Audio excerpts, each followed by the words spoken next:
दोस्तों, कैसे हैं आप सभी। मैं बिहार की बेटी, झारखंड की बहू सीमा आप सबों का मम्मास ब्लॉग में बहुत बहुत स्वागत करती हूं।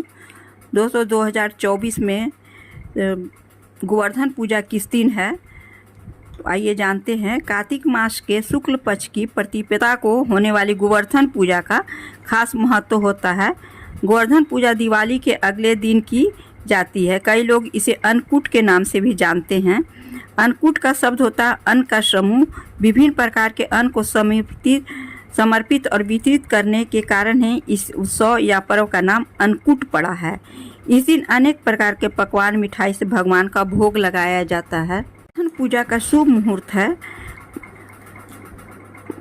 प्रतिपदा तिथि की शुरुआत 1 नवंबर को शाम 6:16 पर शुरू हो चुका है और तिथि का समापन 2 नवंबर रात 8:21 पर होगा। इस प्रकार उदया तिथि के अनुसार इस बार गोवर्धन और अन्नकूट का त्यौहार 2 नवंबर को ही मनाया जाएगा। गोवर्धन पूजा का शुभ मुहूर्त है।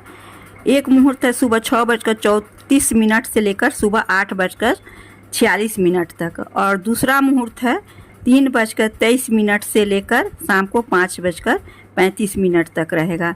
तीसरा मुहूर्त शाम 5:35 से 6:01 तक रहेगा। गोवर्धन पूजा के दिन गोबर से गोवर्धन बनाकर उसे फूलों से सजाया जाता है। पूजा के दौरान गोवर्धन पर धूप, नैवेद्य, दीप, फूल और फल आदि चढ़ाए जाते हैं। इस दिन गोबर से गोवर्धन जी का लेटे हुए पुरुष के रूप में बनाया जाता है। नाभि की जगह पर मिट्टी का दिया रखा जाता है। इस दीपक में दूध, दही, जल, शहद और बतासे आदि डाल जाते हैं। फिर इसे बाद में प्रसाद के रूप में बांटा जाता है। करने के बाद गोवर्धन जी का 7 बार परिक्रमा लगाई जाती है। परिक्रमा के बाद हाथ में लोटे से जल गिराते हुए और जौ बोते हुए परिक्रमा की जाती है। गोवर्धन पूजा के दिन भगवान विश्वकर्मा की भी पूजा करने का विधान है। इस मौके पर इनका भी पूजा किया जाता है। पूजा प्रायः बहन अपने भाइयों की लंबी और दीर्घायु उम्र के लिए किया जाता है और बिहार में, उत्तर प्रदेश में इसे विशेष रूप से मनाया जाता है। इस दिन भगवान कृष्ण और गिरिराज पर्वत की गोबर से प्रतिमा बनाकर पूजा की जाती है। इसमें एक बिहार में ये भी प्रचलन है कि भाई को जितना हो सके आप उस दिन उसकी गाली के रूप में उसको यूज किया जाता है। ये बिहार का हम लोग का विशेष पर्व है जिसमें भाइयों को बद्दुआ दी जाती है और उसके बाद लास्ट में जब पूजा समाप्त हो जाती है तब अपने मुंह में एक कांटा होता है, जंगली कांटा, उसको मुंह में चुभो कर बोला जाता है कि जिस मुंह से हमने अपने भाई को गाली दिया है, उसको बद्दुआ दी है, उस मुंह में कांटा गड़े और मेरी भाई की लंबी उम्र हो। जहाँ भी मेरा भाई हो वो अपनी लंबी और दीर्घायु उम्र पाए, अपने परिवार के साथ स्वस्थ सुरक्षित खूब दीर्घायु उम्र पाए। ऐसा हमारे बिहार में ये पर्व के दिन ज़रूर बोला जाता है। दोस्तों, आइए, इसकी एक कथा भी बहुत ही प्रचलित है जिसके सुने बिना यह कथा अधूरी मानी जाती है। आइए सुनते हैं। पूजा की बहुत ही पौराणिक कथा है। गोवर्धन पूजा का पर्व भगवान श्री कृष्ण की अद्भुत लीलाओं का स्मरण करने के लिए किया जाता है। इस पूजा में विशेष रूप से गोवर्धन पर्वत गाय की कृपा के लिए उनके प्रति धन्यवाद के रूप में प्रकट किया जाता है। तो आइए इसकी कथा जानते हैं। शास्त्रों में वर्णित गोवर्धन पूजा कथाओं के अनुसार द्वापर युग की बात है कि एक बार देवराज इंद्र को अपनी पूजा आदि किए जाने का बहुत अहंकार घमंड हो गया। उस समय द्वापर युग में धरती पर लीला कर रहे भगवान कृष्ण की अवतार श्री कृष्ण ने इंद्रदेव का अहंकार तोड़ने का सोचा।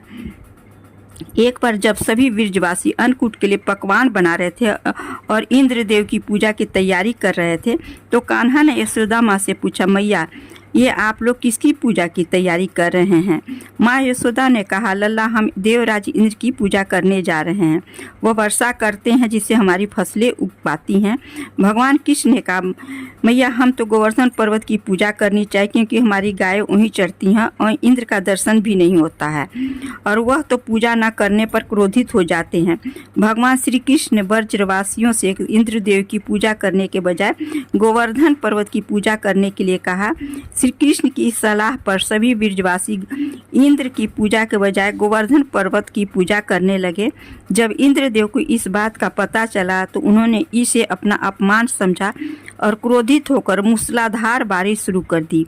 इस बारिश ने सभी ब्रजवासी भयभीत हो गए और उन्होंने भगवान कृष्ण को दोषी ठहराना शुरू कर दिया और बचाने के लिए उन्हें ही कुछ उपाय बताने के लिए कहा।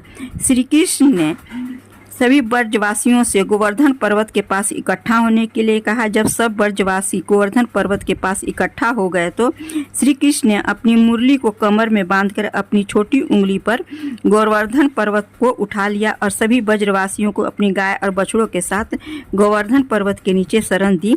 इस पर इंद्र का क्रोध और बढ़ गया और उन्हें बारिश और तेज कर दी। इस स्थिति को नियंत्रित करने के लिए भगवान कृष्ण ने सुदर्शन चक्र को आदेश दिया कि वह पर्वत के ऊपर रहकर बारिश की गति को कंट्रोल कर ले, नियंत्रित कर ले। इस प्रकार भगवान कृष्ण ने ब्रजवासियों की रक्षा की। इंद्रदेव को यह सब देखकर महसूस हुआ कि कृष्ण कोई साधारण व्यक्ति नहीं है। फिर इंद्रदेव ब्रह्मा जी के पास पहुंचे और अपनी समस्या बताई। तब ब्रह्मा जी ने इंद्र को समझाया कि भगवान कृष्ण समय भगवान विष्णु के अवतार हैं। इस पर इंद्रदेव का घमंड टूट गया और उन्होंने भगवान कृष्ण से क्षमा मांगकर उनकी पूजा करने का निर्णय लिया। इसके बाद से वज्र समस्त संसार में इस दिन गोवर्धन पूजा होने लगी और कान्हा को अन्नकूट भोग का भोग लगाया जाना लगा। यदि यह वीडियो और गोवर्धन पूजा के बारे में मेरी जानकारियाँ अच्छी लगी हो तो प्लीज़ लाइक, शेयर और सब्सक्राइब अवश्य कीजिएगा और बेल आइकन अवश्य प्रेस कीजिएगा, जिससे जो भी नई जानकारी हो आपके पास सबसे पहले पहुंच सके। तब तक के लिए अपना ख्याल रखिए, अपनों का ख्याल रखिए। धन्यवाद।